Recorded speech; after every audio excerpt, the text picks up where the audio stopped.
મુકેશભાઈ Radhika jewellers. આજે ધનતેરસનો શુભ દિવસ છે, તો આપણી સંસ્કૃતિ પ્રમાણે જોવા જાય તો સોના ચાંદીના દાગીનાની ખરીદી માટે વર્ષનો શ્રેષ્ઠ દિવસ આજે ગણવામાં આવે છે।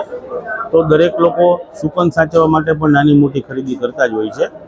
અને બીજી તરફ જોઈએ તો દિવાળી પછી નવેમ્બર ડિસેમ્બરમાં જે લગ્નસરાની સિઝન ચાલુ થતી હોય છે, તો લગ્ન માટેની ખરીદી પણ લોકો અત્યારે કરતા હોય છે।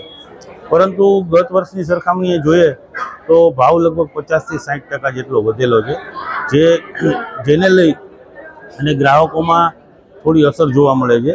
વેપારીઓને પણ બિઝનેસમાં થોડો ફરક પડશે, પરંતુ ગયા વર્ષની સરખામણીએ જોતા જો 50-60% ભાવ વધારો હોય અને જે લોકોએ ગયા વર્ષે કે 2-4 વર્ષ પહેલાં ખરીદી કરેલી હોય તો એમને નફારૂપી સારું વળતર જોવા મળે છે।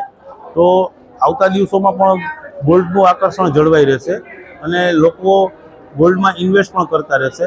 તો એ તરફ જોવા જઈએ તો ગોલ્ડની ખરીદી સારી છે, પરંતુ ટૂંકા સમયમાં આટલો ભાવ વધારો આવતા લોકોમાં થોડી ખરીદીનો માહોલમાં ફરક પડે છે।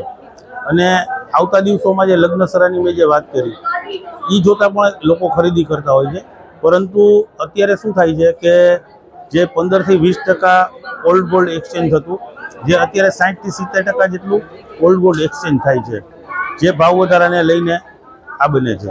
ડિઝાઇનમાં બધી ટાઈપની લગ્નસરા માટે જે બ્રાઇડલ જ્વેલરી હોય છે તે પણ લોકો લે છે, અને યંગસ્ટરમાં અત્યારે રોઝ ગોલ્ડ જ્વેલરી જે 18 કેરેટમાં આવે છે એનો પણ સારો એવો ક્રેઝ જોવા મળે છે। સાંજ સમાચાર ફેસબુક પેજને લાઇક કરો, વિડીયો શેર કરો અને વધુ વિગતવાર સમાચાર માટે sanssamachar.net વિઝિટ કરો।